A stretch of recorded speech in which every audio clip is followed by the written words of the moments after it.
Hello friends, good morning. কেমন আছো তোমরা সবাই? আশা করছি যে যেখান থেকে আমার ব্লগটি দেখছো প্রত্যেকেই ভালো আছো, আর আমরাও ভীষণ ভালো আছি। তো আজ হচ্ছে বৃহস্পতিবার, সকাল থেকেই প্রচণ্ড বৃষ্টি হচ্ছে। বেশ ওয়েদারটাও ভালো। তো সকালে আছে তাড়াতাড়িও কাজবাজ হয়ে গেছে, ওকে খাওয়ানো দাওয়ানো হয়ে গেছে, ওই জন্য একটু বসেছিলাম। তো ওই পাশের বাড়িতে একটা ছোট্ট বাচ্চা আছে, আমার ছেলে জানলা দিয়ে বাচ্চাটাকে দেখে, ওই বাচ্চাটাও ওর ঘরের জানলা দিয়ে ওকে দেখে। তো এই পাখাটা আগের দিন বাবাই নিয়ে এসেছিলো, তোমাদেরকে দেখালাম না? ও হচ্ছে প্লেটগুলোকে সব হারিয়ে ফেলেছে খুলে।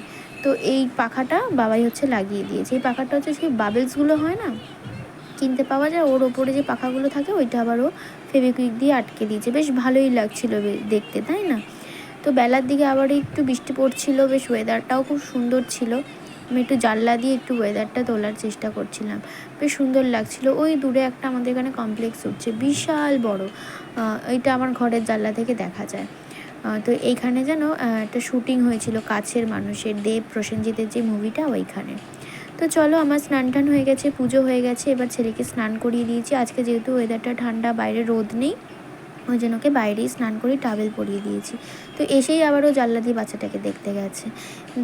এরপরে ওকে আমি বলেছি চলো ঠাকুর প্রণাম করো।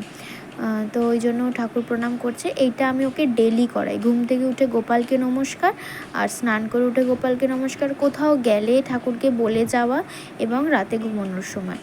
তো ওকে আমি বলছিলাম চলো ঠাকুরকে নম করে প্রার্থনা করো। সাথে হচ্ছে এটা শিখিয়েছি যে সবাইকে ভালো রেখো, আমাকে ভালো রেখো, তোমরাও ভালো থেকো, আর আমাকে বিদ্যা বুদ্ধি দাও। ও এই জিনিসটা খুব সুন্দর করে বলে। ও বাচ্চা তো, ওর মুখে বেশ শুনতে ভালো লাগে। আমি তোমাদের আগেও বোধহয় ভিডিওটা ছেড়েছিলাম, মানে শুনিয়েছিলাম যে ও কীরকম করে বলে। তারপরে বলছিলাম তুমি একটু এখানে দাঁড়াও, তোমার একটা ছবি তুলি।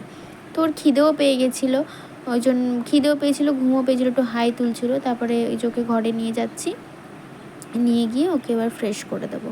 তো আজকে যেহেতু বৃষ্টি হচ্ছে, আজকে হচ্ছে আমাদের বাড়িতে খিচুড়ি। আমার তো ভীষণ ফেভারেট মাংস দিয়ে খিচুড়ি, আমার খুব ভাল লাগে। তো আমি মাংস দিয়েছে গোবিন্দভোগ চালের যে খিচুড়িটা, ওটা আমি বেশি ভালোবাসি। তো না, আজকে গোবিন্দভোগ চালের হবে না, আজকে মাংস দিয়েই হবে। তো তার আগে ওকে একটুখানি রেডি করে নিই। তো আজকে ওয়েদারটা ঠান্ডা, আজকে আর স্যান্ডো গেঞ্জি পরাবো না, এই ফতুয়াটা হাফ হাতা ফতুয়াটাই ওকে পরিয়ে দিচ্ছি।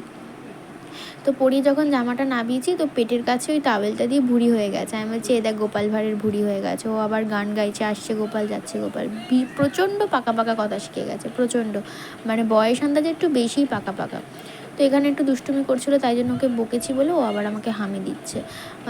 মানে ও হচ্ছে ভীষণ মা প্রিয়সী, জানো তো। এখানে এই যে বকেছি, ওই জন্য চোখ বন্ধ করে বসে রয়েছে। আমি বকলে ও খুব কষ্ট পায়, কিন্তু মাঝে মধ্যে না, ও প্রায় সময় বকা খায়, কিন্তু কি করব বলো, মানে না বকেও থাকতে পারি না, এত দুষ্টুমি করে, ওই জন্য। তারপরে আমি ওকে টিপ পরিয়ে দিয়েছিলাম। তো আমি ওই বার্ডসের মুখগুলো দিয়ে আমি টিপটা পরাই, তাহলে গোল হয়। যেহেতু আমার হাতে এখন নেলস আছে সেই কারণে, যখন নেলস থাকে না তখন আমি হাত দিয়েই টিপটা পরাই। তো চলো, ওকে টিপ পরানো হয়ে গেছে, এবার আমরা ওই বাড়িতে যাব। ওই যে বললাম খিচুড়ি হয়েছে, ও আবার আমাকে বলছে আজকে মামুন খিচুড়ি খাইয়ে দেবে, ননা খাওয়াবে না, মানে আমাকে খাইয়ে দিতে বলছে, আজকে আমার মায়ের হাতে খাওয়াবে না। দুদিন ধরে আমার মাকেও খুব অপছন্দ করছে, তার কারণ হচ্ছে ওর হচ্ছে একটু কাশি হয়েছে বলে মা ওই বাসক পাতা, তুলসী পাতা, আর শিউলি পাতা আর কি রস করে খাওয়াচ্ছে, সেই জন্য আমার মাকে একটু অপছন্দ হয়েছে, এখন সব কিছুই মামন মামন করে। তো চলো, টাওয়েলটা রেখে দিলাম, এবারে যাব হচ্ছে ওই বাড়িতে। তো ও আবার বায়না খেলনা নিয়ে যাবে, ওর হাতেই।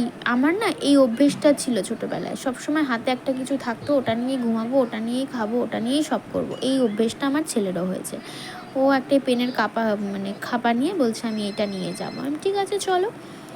তো চলো আমরাও যাই। তার আগে দুটো জামা কাপড় বাইরে মেলা আছে, সেইগুলো আগে তুলতে হবে, তা নাহলে আবার যদি বৃষ্টি নেমে যায় তো ভিজে যাবে। সে কারণে ওকে বললাম মামা তুমি জুতোটা পরে দাঁড়াও, আমি একটু তুলে নিই। তো ওর এই সাইকেলটা এই বাড়িতে নিয়ে এসছে, মানে মায়ের বাড়িতে। তো সাইকেলটা মানে অনেকটা পুরনো, ওর যখন 6 মাস বয়স তখন আমার বাবা ওকে সাইকেলটা কিনে দিয়েছিল। ভীষণ সাইকেল চড়তে ভালোবাসে তো, সেই কারণে। তো আমি বলছিলাম সাইকেলের সিটটা একটু এগিয়ে দাও, আর সিটের ওই নাটগুলো কিরম ঢিলে হয়ে গেছে, একটু টাইট দিয়ে দাও। ও ঠিক বসতে পারে না, ঢল করে। তো এরপরে হচ্ছে আমি এরপরে ওকে খাওয়াবো। আর এই যে আমার জন্য বাটি করে চলে এসছে টেস্ট করার জন্য। তো আজকের ভিডিওটা এখানেই শেষ।